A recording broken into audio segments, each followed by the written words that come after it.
Hallelujah. Hallelujah. Praise the Lord. ಕರ್ತನ ಪರಿಶುದ್ಧ ನಾಮಕ್ಕೆ ಸ್ತೋತ್ರವಾಗಲಿ. Blessed day in the presence of God. ಆಶೀರ್ವದಿಸಲ್ಪಟ್ಟ ದಿನದಲ್ಲಿ ನಾವು ಸೇರಿ ಬಂದಿದ್ದೇವೆ. So when our Bibles to Genesis chapter 26, ಆದಿಕಾಂಡ 26ನೇ ಅಧ್ಯಾಯ verses 13 and 14. 13-14 ವಚನಗಳು. Genesis chapter 26, ಆದಿಕಾಂಡ 26ನೇ ಅಧ್ಯಾಯ verse number 13 and 14. 13-14 ವಚನಗಳು. Let's read the word. ವಾಕ್ಯವನ್ನು ಓದಿಕೊಳ್ಳೋಣ. The man, that is Isaac, he began to prosper and continued prospering until he became very prosperous. For he had possessions of flocks and possessions of herds and a great number of servants. So the Philistines envied him. ಅವನ ಐಶ್ವರ್ಯವು ಅಂದರೆ ಈಸಾಕನ ಐಶ್ವರ್ಯವು ದಿನೇ ದಿನೇ ಹೆಚ್ಚಿದ್ದರಿಂದ ಬಹು ಧನವಂತನಾದನು. ಅವನಿಗೆ ದನ ಕುರಿಗಳ ಸಂಪತ್ತು ಅನೇಕ ಸೇವಕ ಜನವು ಇದ್ದವು.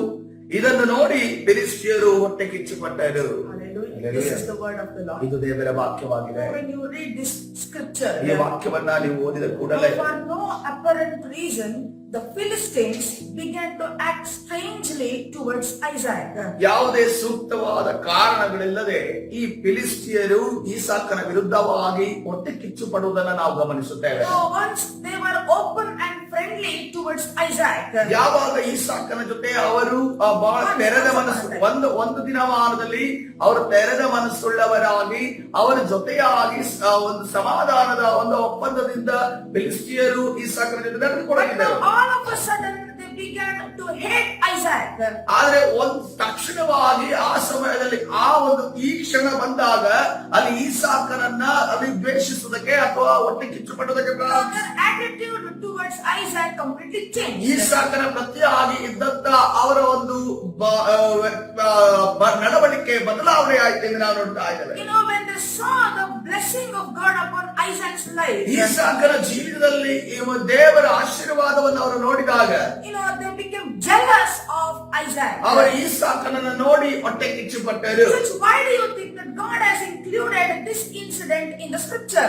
ದೇವರು ಈ ಒಂದು ವಾಕ್ಯ ಭಾಗವನ್ನು ಅಥವಾ ಸಂದರ್ಭವನ್ನ ಯಾಕೆ ಸತ್ಯವೇದದಲ್ಲಿ ಬರೆಸಿದ್ದಾನೆ?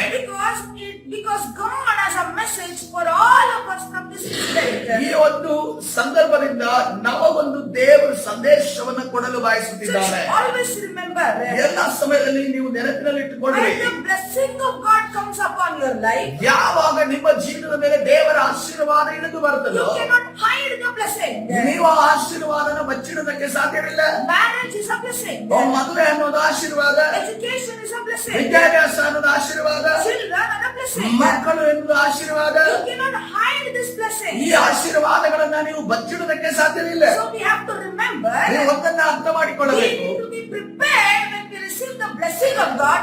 People will begin to become jealous of us. ಯಾವಾಗ ನಾವು ಆಶೀರ್ವದಿಸಲ್ಪಡುತ್ತೇವೋ ನಮ್ಮನ್ನು ನೋಡಿದಂತ ಜನರು ಅವರು ಹೊಟ್ಟೆ ಕಿಚ್ಚು ಪಡುವುದಕ್ಕೆ ಪ್ರಾರಂಭಿಸುತ್ತಾರೆ. Not to hate you, they don't need an apparent reason. ನಿಮ್ಮನ್ನ ದ್ವೇಷಿಸುವುದಕ್ಕೆ ಅವರಿಗೆ ಕಾರಣವೇ ಬೇಡ. See, people doesn't need a reason. ಜನರಿಗೆ ಯಾವುದೇ ಕಾರಣಗಳೇ ಇಲ್ಲ. You don't fight with them. ನೀವು ಅವರ ಜೊತೆ ಜಗಳ ಆಡೋದಿಲ್ಲ. There's no quarreling with them. ಯಾವುದೇ ಒಂದು ಜಗಳ ನಿಮ್ಮಲ್ಲಿ ಅವರ ಮಧ್ಯದಲ್ಲಿ ನಡೆದಿಲ್ಲ. You did not cheat them. ನೀವು ಅವರಿಗೆ ಯಾವುದೇ ಮೋಸ ಮಾಡಿಲ್ಲ. But still, people hate you.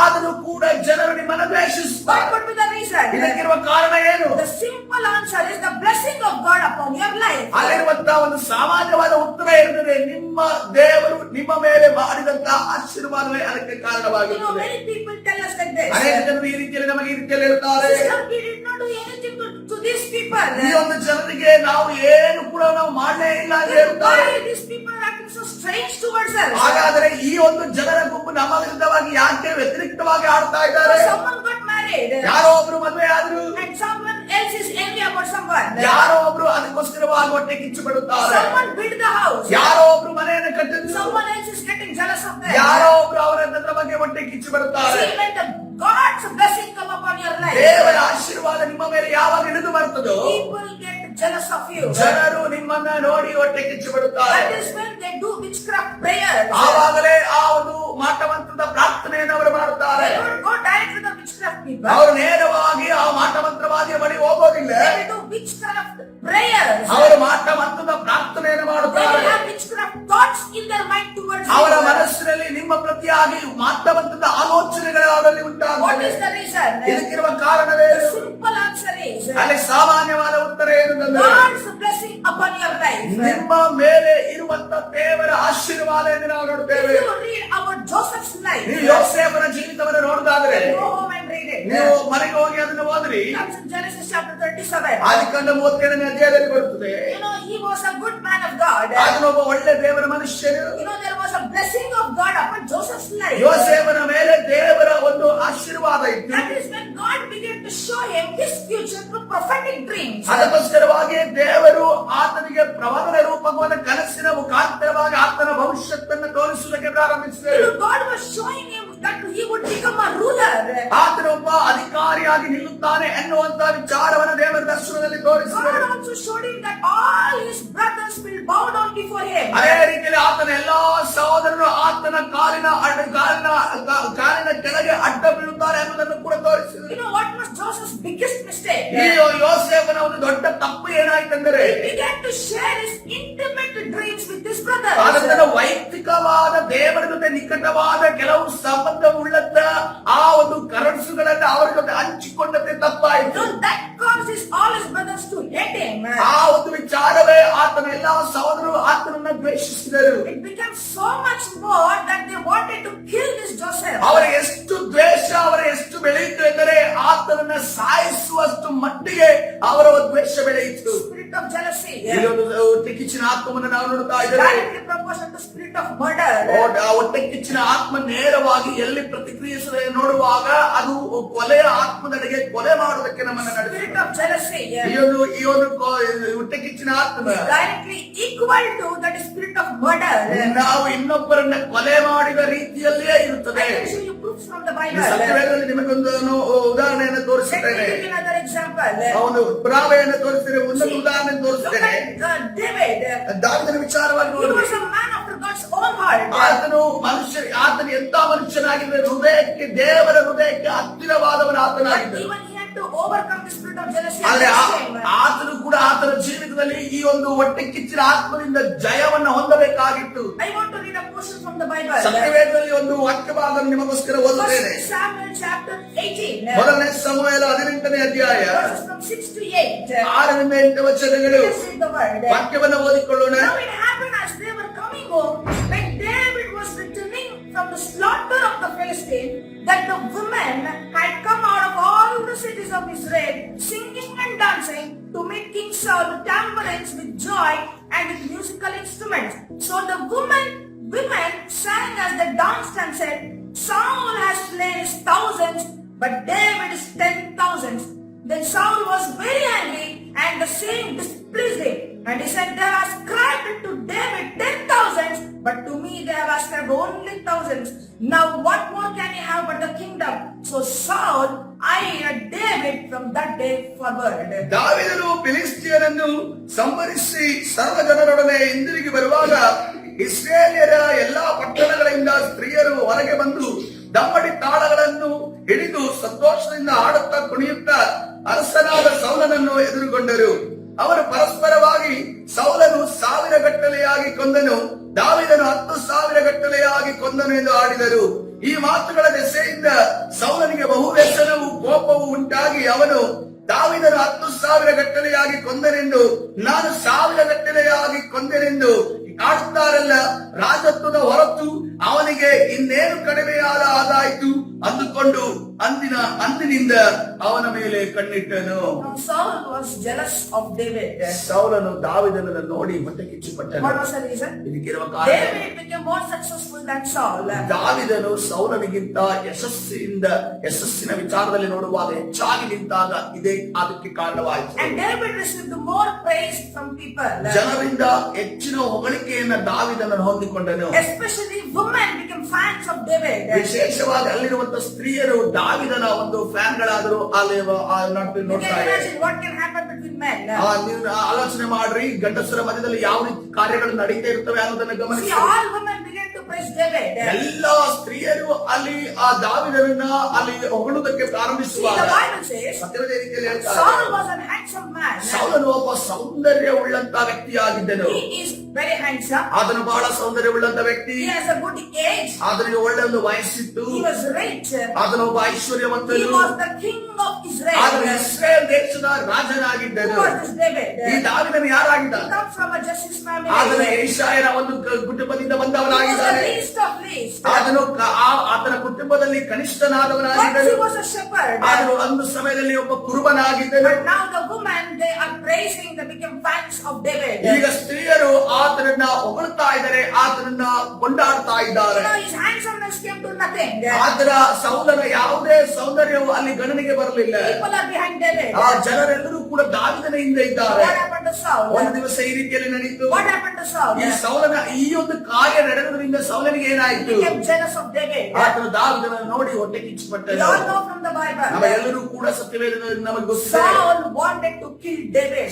ಸೌಲನು ದಾವೀದನನ್ನ ಸಾಯಿಸಬೇಕೆಂದು ಬಯಸುತ್ತಿದ್ದನು. Spirit of jealousy ಅಲ್ಲಿ ಹೊಟ್ಟೆ ಕಿಚ್ಚಿನ ಆತ್ಮ, is equal to spirit of murder. ಹೊಟ್ಟೆ ಕಿಚ್ಚಿನ ಆತ್ಮ ಯಾವುದಕ್ಕೆ ಸಮಯ ನೋಡುವಾಗ ಕೊಲೆ ಆತ್ಮಕ್ಕೆ Let me ಸಮಾನವಾಗಿದೆ. give another example. ಇನ್ನೊಂದು ಉದಾಹರಣೆ ನಿಮಗೆ Come ಕೊಡ್ತೇನೆ. to the life of Jesus Christ. ಯೇಸು ಕ್ರಿಸ್ತನ ವಿಚಾರಕ್ಕೆ ಬರುವಾಗ How Pharisees and Sadducees hated Jesus. ಫರಿಸಾಯರು ಮತ್ತು ಸದ್ದುಕಾಯರು ಯಾವ ರೀತಿಯಲ್ಲಿ ಆತನನ್ನ They ದ್ವೇಷಿಸುತ್ತಿದ್ದರು. wanted to crucify Jesus. ಆದರೆ ಯೇಸು ಕ್ರಿಸ್ತರನ್ನು ಅವರೆಲ್ಲರೂ ಕೂಡ ಶಿಲುಬೆಗೆ ಏರಿಸಬೇಕೆಂದು Many ಬಯಸಿದರು. times they attempted to kill Jesus. ಅನೇಕ ಬಾರಿ ಯೇಸು ಕ್ರಿಸ್ತರನ್ನು ಸಾಯಿಸಬೇಕೆಂದು What ಬಯಸಿದರು. was the reason? ಇದಕ್ಕಿರುವ ಕಾರಣ ಏನು? The unbeliever Pontius Pilate came to know the reason. ಆ ಪಂತ್ಯ ಪಿಲಾತನು ಆತನಿಗೆ ವಿಚಾರಗಳು ಸತ್ಯ ಸಂಗತಿಗಳು ತಿಳಿದು He ಬಂದವು. was an unbeliever. ಆತನೊಬ್ಬ He ಅನ್ಯನಾಗಿದ್ದನು. was a Gentile man. ಆತನೊಬ್ಬ ಅನ್ಯ ಜನಾಂಗಕ್ಕೆ ಸೇರಿದಂತ But this ವ್ಯಕ್ತಿಯಾಗಿದ್ದನು. man came to know the reason behind the killing of Jesus. ಆದರೆ ಈ ಮನುಷ್ಯರಿಗೆ ಯೇಸು ಕ್ರಿಸ್ತರನ್ನ ಶಿಲುಬೆಗೇರಿಸಬೇಕು, ಕೊಲ್ಲಬೇಕು ಎನ್ನುವಂತ ಹಿಂದೆ ಇದ್ದಂತ ಕಾರಣ ಆತನಿಗೆ ಗೊತ್ತಾಯಿತು. Matthew chapter 27 verse number 18. ಮತ್ತಾಯನ ಸುವಾರ್ತೆ 27ನೇ ಅಧ್ಯಾಯ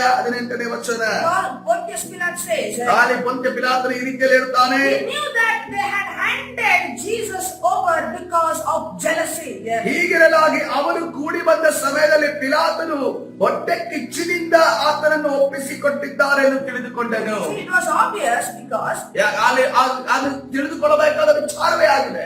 the Pharisees and Sadducees, ಈ ಸದ್ದುಕಾಯರು ಮತ್ತು ಫರಿಸಾಯರು they couldn't handle to see Jesus. The multitudes are coming to Jesus. ಯೇಸು ಕ್ರಿಸ್ತನ ಹಿಂದೆ ಸಾವಿರಾರು ಗಟ್ಟಲೆ ಲಕ್ಷಾನು ಗಟ್ಟಲೆ ಜನರು ಕೂಡಿ ಬರುವುದು ಅವರಿಗೆ ಸಹಿಸಲು ಸಾಧ್ಯವಾಗ್ತಾ ಇದೆ. People were running towards Jesus. ಯೇಸು ಕ್ರಿಸ್ತನ ಬಳಿಗೆ ಜನರು ಗುಂಪು ಗುಂಪಾಗಿ ಆತನ ಕಡೆಗೆ ಓಡಿ And ಹೋಗುತ್ತಿದ್ದಾರೆ. people wanted to even make King Jesus. ಅದೇ ರೀತಿಯಲ್ಲಿ ಆ ಒಂದು ಯೇಸು ಕ್ರಿಸ್ತನನ್ನೇ ಆತನನ್ನೇ ರಾಜನನ್ನಾಗಿ ಮಾಡಿಕೊಳ್ಳಬೇಕೆಂದು ಜನರು ಹೇಳಿಕೊಳ್ಳುತ್ತಿದ್ದರು. The Pharisees and Sadducees, they couldn't see people loving Jesus more. ಈ ಫರಿಸಾಯರು ಮತ್ತು ಸದ್ದುಕಾಯರು ಜನರು ಯೇಸು ಕ್ರಿಸ್ತನನ್ನ ಪ್ರೀತಿಸುವುದು ಅವರಿಗೆ ಸಹಿಸುವುದಕ್ಕೆ That's ಸಾಧ್ಯವಾಗುತ್ತಿರಲಿಲ್ಲ. why they got jealousy of Jesus Christ. ಅದಕ್ಕೋಸ್ಕರವಾಗಿ ಯೇಸು ಕ್ರಿಸ್ತನ ಪ್ರತಿಯಾಗಿ ಅವರು ಹೊಟ್ಟೆ ಕಿಚ್ಚುಪಟ್ಟರು. And they wanted to kill Jesus. ತದನಂತರ ಅವರು ಯೇಸು ಕ್ರಿಸ್ತನನ್ನು ಸಾಯಿಸಬೇಕೆಂದು ಅವರು ಪ್ರಯತ್ನ ಪಟ್ಟರು, ತಂತ್ರವನ್ನು ಹುಡುಕಿದ್ದರು. I told you, ನಾನು ನಿಮಗೆ ಹೇಳಿದೆ, spirit of jealousy, ಈ ಒಂದು ಹೊಟ್ಟೆ ಕಿಚ್ಚಿನ ಆತ್ಮ avenging spirit of murder. ಅದು ಒಂದು ಕೊಲೆಯ ಆತ್ಮಕ್ಕೆ ನಮ್ಮನ್ನು ನಡೆಸುತ್ತದೆ. Today God has a message for you. ಇವತ್ತಿನ ದಿವಸ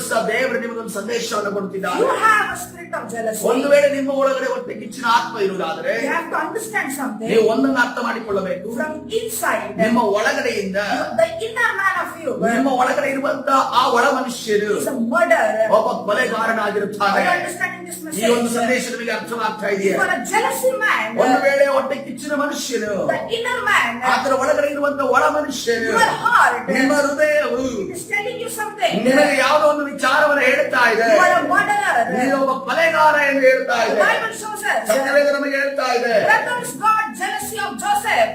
ಆ ಯೋಸೇಫನ ಸಹೋದರರೆಲ್ಲರೂ ಕೂಡ ಯೋಸೇಫನನ್ನು ನೋಡಿ ಹೊಟ್ಟೆ And the ಕಿಚ್ಚುಬಿಟ್ಟರು. Bible says they wanted to kill him. ಅವರು ಆತನನ್ನ ಸಾಯಿಸಬೇಕೆಂದು ಬಯಸಿದರೆಂದು ನಾವು Saul ನೋಡುತ್ತೇವೆ. was jealous of David. ಸೌಲನು ಆತನು ದಾವೀದನನ್ನು ನೋಡಿ ಹೊಟ್ಟೆ Many ಕಿಚ್ಚುಬಿಟ್ಟರು. times he attempted to kill David. ಅನೇಕ ಬಾರಿ ದಾವೀದನನ್ನು ಸಾಯಿಸುವುದಕ್ಕೆ ಆತನು ಪ್ರಯತ್ನ ಪಟ್ಟರು. Pharisees and Sadducees were jealous of Jesus. ಫರಿಸಾಯರು ಮತ್ತು ಸದ್ದುಕಾಯರು ಅವರು ಯೇಸು ಕ್ರಿಸ್ತನ ವಿರುದ್ಧವಾಗಿ ಅವರು ಹೊಟ್ಟೆ ಕಿಚ್ಚನ್ನು And they ಹೊಂದಿದ್ದರು. literally killed Jesus Christ. ಅವರು ಯೇಸು ಕ್ರಿಸ್ತನನ್ನ ಕೊನೆಗೆ ಕೊಂದೇ ಹಾಕಿದರೆಂದು ನಾವು That ನೋಡ್ತಾ is ಇದ್ದೇವೆ. so bad. The a spirit of jealousy in our life. ನಮ್ಮ ಜೀವಿತದಲ್ಲಿ ಒಂದು ವೇಳೆ ಹೊಟ್ಟೆ ಕಿಚ್ಚಿನ ಆತ್ಮ ಇರುವುದಾದ್ರೆ ಬಹಳ ಒಂದು ಕೆಟ್ಟದಾಗಿದೆ. Whatever God has given you, ದೇವರು ನಿಮಗೆ ಏನೇನು ಕೊಟ್ಟಿದ್ದಾನೋ be content in your life. ಅದರಲ್ಲಿ ತೃಪ್ತನಾಗುವುದಕ್ಕೆ ಕಲಿಯೋಣ. The job God has given you, ದೇವರು ನಮಗೆ ಕೊಟ್ಟಂತ ಉದ್ಯೋಗ, the health that God has given ದೇವರು you, ನಮಗೆ ಕೊಟ್ಟಂತ ಆರೋಗ್ಯ, the education that God has given ದೇವರು you, ನಮಗೆ ಕೊಟ್ಟಂತ ವಿದ್ಯಾಭ್ಯಾಸ, the ministry that God has given you, ದೇವರು ನಮಗೆ ಕೊಟ್ಟಂತ ಸೇವೆ the ಆಗಿರಬಹುದು, house that God has given ದೇವರು you. ನಮಗೆ ಕೊಟ್ಟಂತ ಮನೆ Be ಆಗಿರಬಹುದು. satisfied in your life. ಅದರಲ್ಲಿ ನಾವು ತೃಪ್ತರಾಗೋಣ. The wife that you have, ದೇವರು ನಮಗೆ ಕೊಟ್ಟಂತ ಹೆಂಡತಿ ಆಗಿರಬಹುದು, the husband that God has given you, ದೇವರು ನಮಗೆ ಕೊಟ್ಟಂತ ಗಂಡ ಆಗಿರಬಹುದು. be content in your ನಾವು life. ಅದರಲ್ಲಿ ತೃಪ್ತರಾಗೋಣ. Give praises to God. ದೇವರಿಗೆ ಸ್ತೋತ್ರವನ್ನ ಮಾಡೋಣ. And He will be blessed even more. ಇದರಿಂದ ನಾವು ಇನ್ನೂ ಹೆಚ್ಚಾಗಿ ಆಶೀರ್ವದಿಸಲ್ಪಡುತ್ತೇವೆ. Hallelujah. Hallelujah. Today, ಇವತ್ತಿನ God ದಿವಸ is speaking to you. ದೇವರು ನಿಮ್ಮ ಜೊತೆ ಮಾತನಾಡುತ್ತಾರೆ. Overcoming the spirit of jealousy. ಈ ಹೊಟ್ಟೆ ಕಿಚ್ಚಿನ ಆತ್ಮದಿಂದ ನಾವು ಹೊರಗಡೆ ಬರಬೇಕಾಗಿದೆ, ಜಯ When ಹೊಂದಬೇಕಾಗಿದೆ. people see God's blessing upon your life, ಜನರು ಯಾವಾಗ ನಿಮ್ಮ ಜೀವಿತದಲ್ಲಿ ದೇವರ ಆಶೀರ್ವಾದವನ್ನು ನೋಡ್ತಾರೆ, you need to be prepared. The people will obviously they hate you. ನೀವು ಈ ರೀತಿಯಲ್ಲಿ ಸಿದ್ಧರಾಗಬೇಕು.